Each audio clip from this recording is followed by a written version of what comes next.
Welcome to the Randy Report. I'm Randy Slovacek, your host, and we have a great show for you today.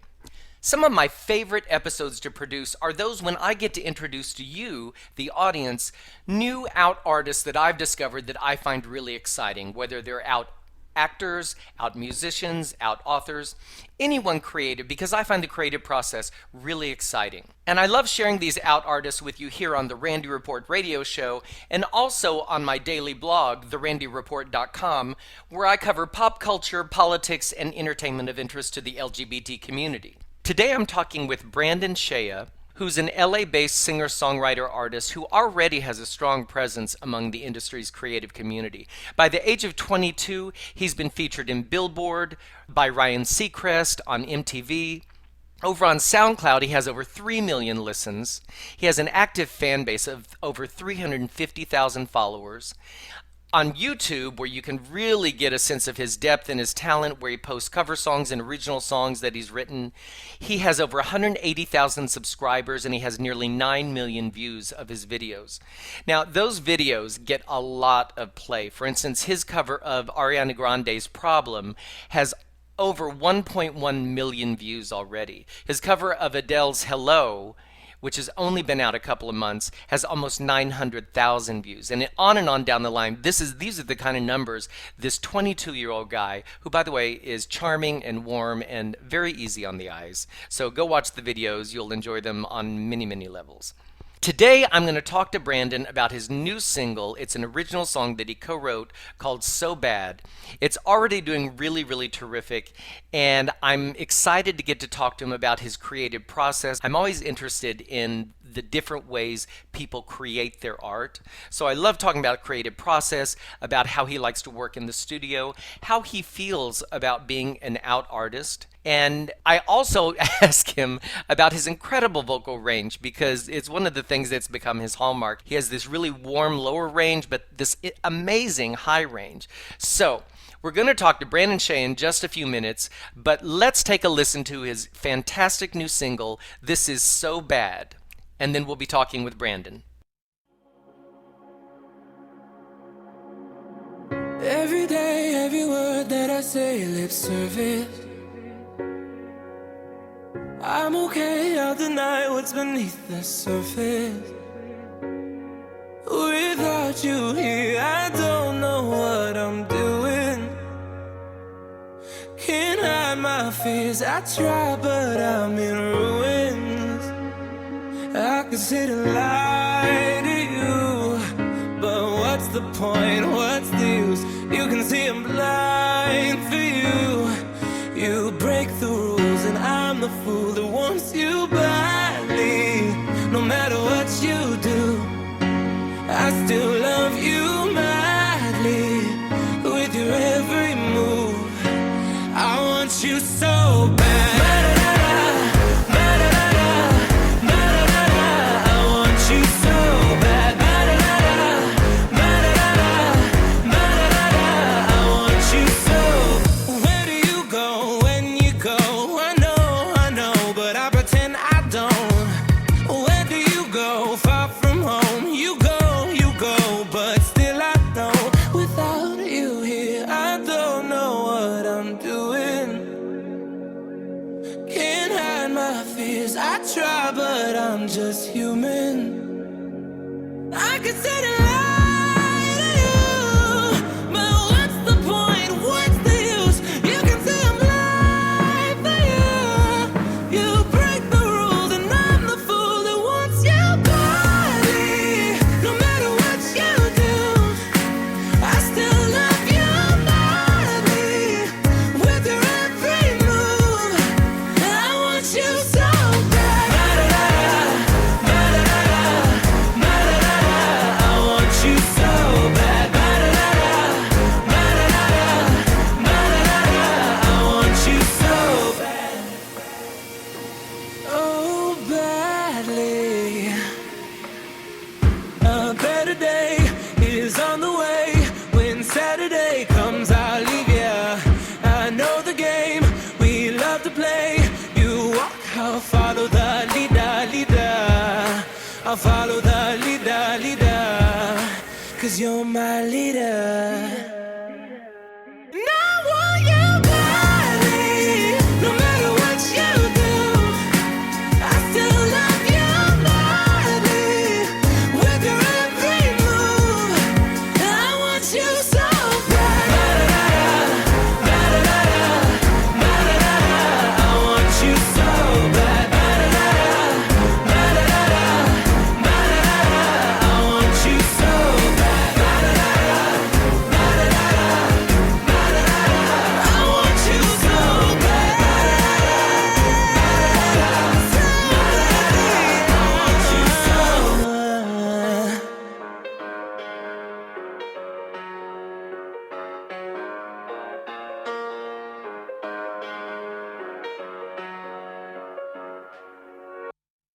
Brandon Skeie, how are you? I'm doing fantastic. I'm just living it up in New York City today. Well, thank you so much for having time to chat. First of all, I love the new song. So bad. Love it. Thank you so much. Absolutely love it. I think it's going to be a huge hit for you. I really do. I think it's a great song. Can you talk a little bit about the inspiration for the song? Because I think I can almost relate to this situation in the song if I'm understanding it correctly. But can you talk about where the song came from for you? Yeah, so basically, So Bad is based off a previous relationship of mine. Hmm. I had met a person, it was actually my first love, which made it a little bit more interesting.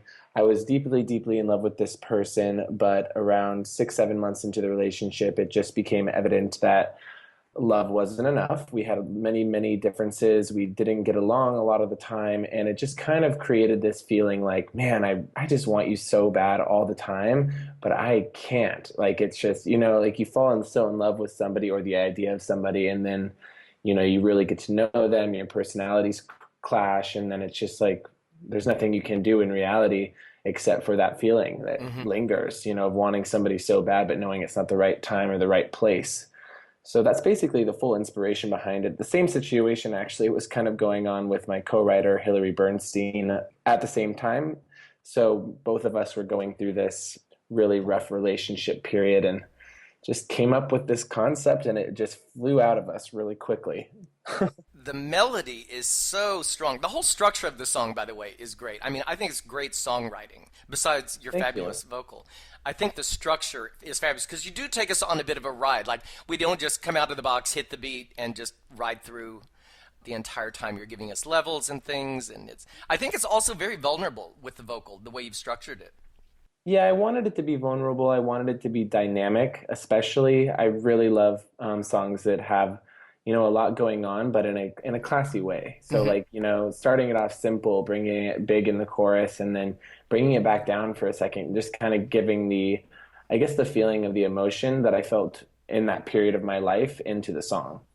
And especially like the last few seconds where you do pull way back and just release with a little bit of tiny music. It feels like there's been this catharsis, like you've put this out there, sung it out, and now you're just kind of like letting it go for a second.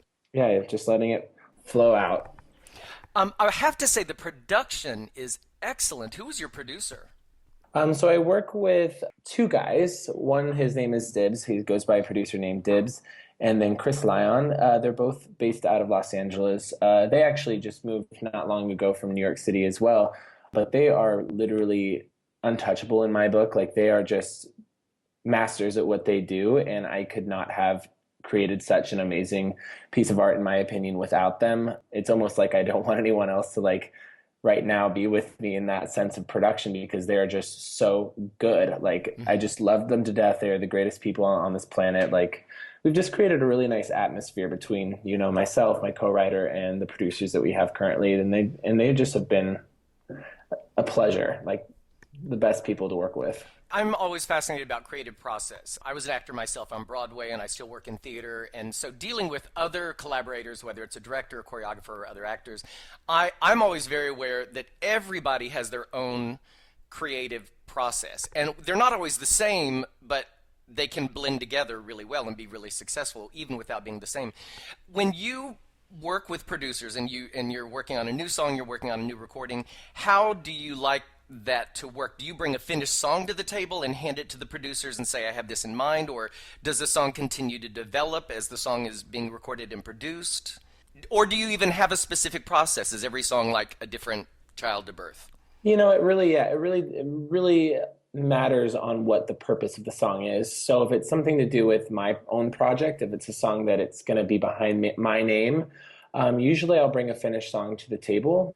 Most of the time I'll write on piano, and then we'll have a finished song. It'll go from verse, pre, chorus. We'll have the whole thing finished, demoed, and then we'll bring it to producers of choice and kind of explain to them the feeling we want. And most of the time I've been really lucky. I'm not going to say like it's always this way, but most of the time the producers will fill it out, give you a couple drafts, keep it going back and forth. Sometimes it's really good, sometimes it's really bad.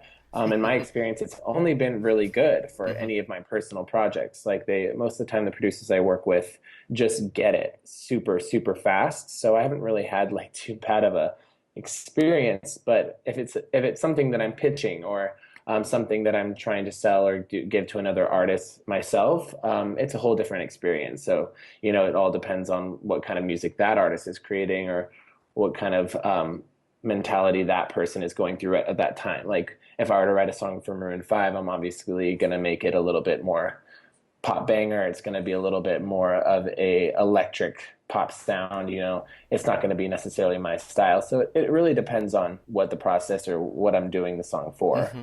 And even with vocals, for instance, when you go in for So Bad, did you have an idea of what you wanted the vocal to sound like in terms of like whether it would be like really wet or dry, or would there be much compression or those kinds of things? Because sometimes there's a different sound to every way you process vocals or Yeah. produce the vocals.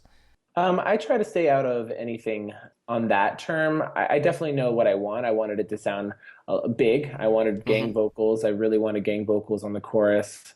I wanted, I express it in those terms, like kind of layman's terms, like clean, big. I want it to sound, very gangy. I want it to be just more of like a classic, timeless kind of sound, like those kind of words. And they know how to all the technical stuff, and they'll be able to go through that. But on the vocal production side of things, I do like to comp my own vocals with my co-writer, of course.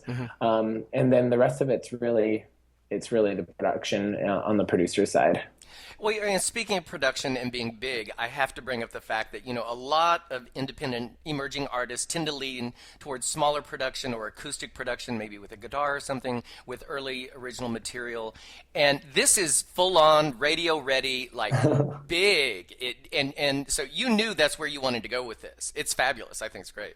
Well, thank you, first off. And yeah, I mean, even with my first EP that I released a couple years ago, I've never been the kind of person that wanted to just, and no offense to anyone who does, but I'm just, I'm really into radio friendly music. I am after a empire for myself, and I'm after that right away. I'm not trying to lean into it. I'm not trying to, just let it kind of steadily incline. I'm ready to just let it be there already. So if I hear something and if I have the production in mind already, I'm going to try my best to get it to that point right away, instead of, releasing things that I think could have been better or could have this big sound. I want it to have that big sound, not a could have. One more thing about it I have to say, because we keep using the word big sound and all that. Speaking of big sound, I have to talk about your voice for a minute, because not only the quality of it, but your vocal range is just off the hook. Specifically, I mean, I'm listening to So Bad, and the stratospheric jump at the 236 mark just kills. Like you pull it back a little bit, you're a little quiet, and then you jump like 3 octaves. It has to be. Have you always had this range? Is this something you've just naturally had? I know you've studied voice, but is this something that you always have? Yeah, so since I was really young, I did have an extremely high voice. I had a really strong upper register. I never really had back in my high school days, I never really had a lower register. I never really experimented with it. As I've gotten older, I've been like, I had this idea actually since very young, like that, people like my upper register. That's where I should sing all the time. Yeah. And then I never really started experimenting with it until I was, 20, 21, 22. And I was like, oh, you really don't have to just sing high all the time for people to be interested. Right. So, I started, learning a little bit more about it. And, but I have always been able to do that, but I haven't always been able to control it. So at this point, it's a little bit easier because I have taken vocal lessons. I have started taking better care of my voice, especially leading up to a show, not drinking coffee, not having a lot of alcohol, like making sure I'm starting to actually take care of the things that are going to help create the rest of my life. So, and, some of that is having a great vocal range, and I want to make sure that stays. So that, it's not something that it's definitely difficult. Like, especially the weather hits me strong up there. So when it gets really cold, it's like, oh, I cannot talk for 4 days. I will see you then. And then I can sing high. Yeah. So it's definitely a struggle to be able to do it, but it's still worth it. And I can still do it. Yeah. Also, you do mention your lower range, and I have to say, I discovered you a few months ago when you posted a cover of Adele's Hello, which when super viral. And it was just spectacular. And I started exploring more of your videos. And, you know, YouTube is just so big. It's like you can go there and like think that you found everything you want to find, and then it just keeps unraveling and unraveling, and there's so many great things up there. And there's your channel. And the reason I bring it up, though, is in Hello, we do get your lower range. And I was really taken with the warmth of your lower range also. I mean, you have the spectacular high notes, but your lower range is really warm. Thank you. Yeah, it's definitely something kind of new to me as well. You know, I haven't really experimented with it too much except for the last couple years, so I'm still playing around with it, and I'm actually, you know, I'm really enjoying singing a little bit lower these days. Speaking of the YouTube channel, I have to say, so I'm just full on impressed by you, and I'm like going from video to video. I'm like, wow, this guy's amazing. This guy's amazing. And then I come across this one video where you're not singing, and you share this story that you lost 100 pounds. Yeah. And I'll tell you why I want to bring that up, because actually I had my own little weight loss a couple of years ago. I turned 50 like 2 years ago. And I had been congratulations. Well, thank you, woohoo, made it. And I'd been a dancer on Broadway, and I'd done shows like Chicago the Musical and blah, blah, blah, when we're all supposed to be sexy and wearing black clothes and blah, blah, blah. I stopped performing on stage for a while, and the short version of this story is they asked me to come back. And I hadn't danced for a while, and I'd gone into freelance writing, and I'm doing the radio thing. And I had but I wanted to do it because they asked me to come back. So I had 7 weeks, and I was going to go back on my birthday, my 50th birthday. So I had 7 weeks to lose 20 pounds, and it became a thing. And at first I was doing it because I just wanted to look good in the costume, because I wasn't going to get up on stage on Broadway and look like heavy, because that's not going to happen. But it ended up being a blog post for me on my blog, The Randy Report. The entire story for me turned into how empowering it was to take control of my life about something. That I did this for me. You know, I looked a lot better, but I did a real before and after picture, which is scary. I think you've done that. And, you know, it's a little scary to put that out there. But it was really empowering for me. I thought, wow, okay, so I took control of this. You know, I can take control of other things. I mean, it may seem like a small thing to some people, but to know that you can do that. Did you have any sense of that, or did you have any sense of how empowering your story was, losing the weight, for other people that learned that? You know what? In reality, I really didn't. No. I did not really think about that at first. You know, the whole experience for me was, you know what? I really am not happy. I was not a happy person for a while, because I was not happy with my body. I was not happy with the way I was feeling. So, you know what? I was just ready to let go of the weight, you know, and in reality, that's how I put it. It's like, I need to get rid of this. I need to be a happy person. And a lot of that had to do with the weight. So it was totally all on me. Like, the only reason I did it was because I was ready to make myself happy and, you know, feel comfortable in my own skin. And so I started sharing that, since I had, you know, a little bit of a social following. It was like, maybe I could inspire other people, but I didn't really understand how many people were being inspired by it until I started receiving, you know, personalized messages of people saying, hey, I'm down 10 pounds because of you. You're really motivating. Hey, I'm down 20 pounds. Hey, I'm down 30 pounds. And it wasn't until that point where I was like, oh my gosh, so this is not just inspiring myself, you know, and seeing my transformation, but other people are getting inspired as well. So it definitely helped out too, you know, it's just as much as I've helped out other people have helped me maintain the weight loss. They've helped me, you know, keep inspired in myself. I loved discovering your music and your voice and everything, but it was a huge bonus to see that and go, oh wow, this is just another layer to the Brandon Skeie story here. This is great. Well, thank you. Yeah. I do want to bring up, as an openly gay artist, I was wondering, do you think that impacts your career at this point? Because, you know, obviously decades ago, it would have impacted a lot of people and people stayed closeted. But today is a different thing. And at your age, do you find it impacts you at all? Or is it you and your generation, it's just not a thing? You know what? I've considered that, to be honest. Like, I have considered the question, is being openly gay going to affect my career? Is it going to do anything at all? And ultimately, I came to the decision myself. I really don't care. You know, I have to be who I am. I can't be anyone else besides who I am. And I'm not interested in hiding. Most people that know me know that I'm a very open book. I don't hold anything out or anything back. I'm very, very open about everything. So that's just not a part of my life that I could hold back. If I have a boyfriend in the future, or somebody that means a lot to me, I'm not going to just hide in the shadows and not let other people know about that. Mhm. I'm proud of that other person, just as a straight person would be. So for me, it's not any different. So, and at this point, it hasn't really affected my career. It's been really good. I mean, I haven't had any problems at all. I've never even really, yeah, nothing at all. I mean, we'll see as time goes on, but and if it does, I mean, what can you say? Right. Yeah, Because we are who we are. yeah, exactly. And Sam Smith doesn't seem to have a problem with it, so except he can barely carry all those Grammy awards. So I don't think it's nearly the thing. At my age, I look back and I think I just have a perspective of it, and it floors me to be able to look back and see how different things are today, and that people really don't care. And in my head, I want to say people probably never cared, 20 years ago or 30 years ago or 50 years ago. Yeah. We just kind of evolved to the point where we can acknowledge that people really don't care. In the end, like, do we really care what someone does in their bedroom with, whether it's their wife, their boyfriend, their girlfriend, both? I don't know. So I think it's interesting that in an interview like this, that it's just one question I have for you, where 20 years ago people would just be like all over that with that one aspect, and I think it's great that it's not an aspect at all, really.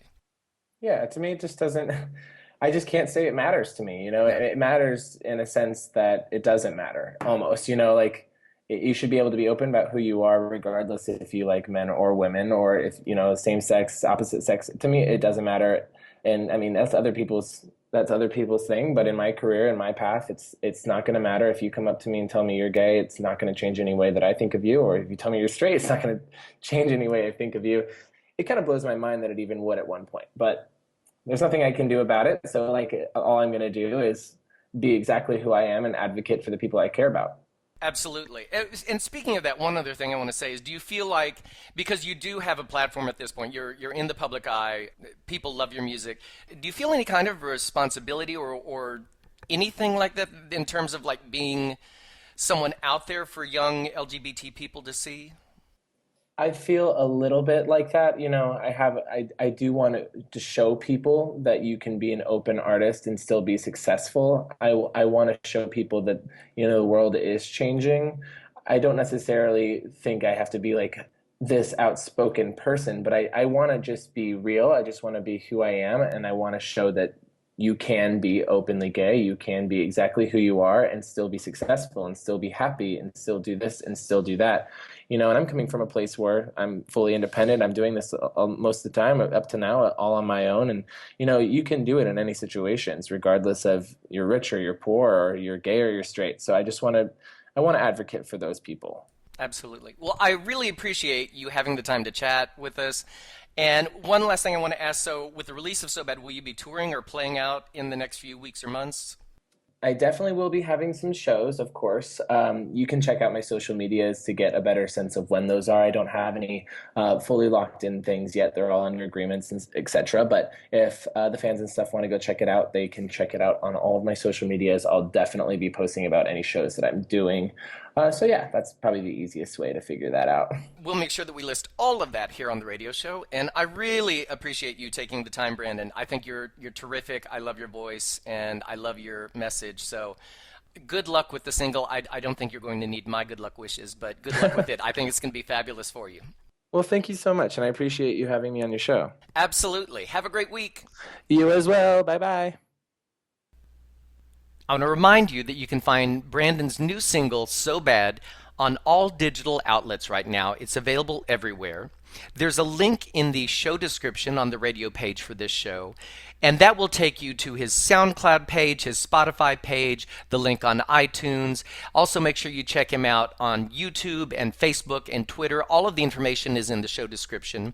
And if you can't see the show description where you're listening from right now, just go to iTunes and search for Brandon Skeie. That's spelled Skeie, and it'll take you right to it. And with these last few minutes of this show, I want to share just a little bit more of Brandon's terrific voice.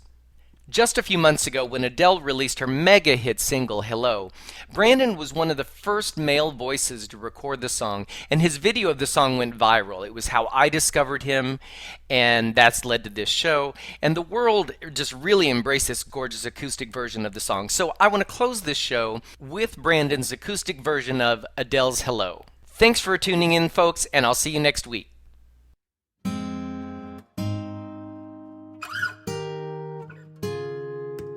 Hello, it's me. I was wondering if after all these years you'd like to meet to go over everything. They say that time's supposed to heal ya, but I ain't done much healing. Hello, can you hear me? I'm in California dreaming about who we used to be when we were younger and free. I've forgotten how it felt before the world fell at our feet. There's such a difference between us and a million miles. Hello from the other side. I must have called 1,000 times to tell you I'm sorry for everything that I've done. But when I call, you never seem to be home. Hello from the outside. At least I can say that I've tried to tell you I'm sorry for breaking your heart, but it don't matter. It clearly doesn't tear you apart anymore.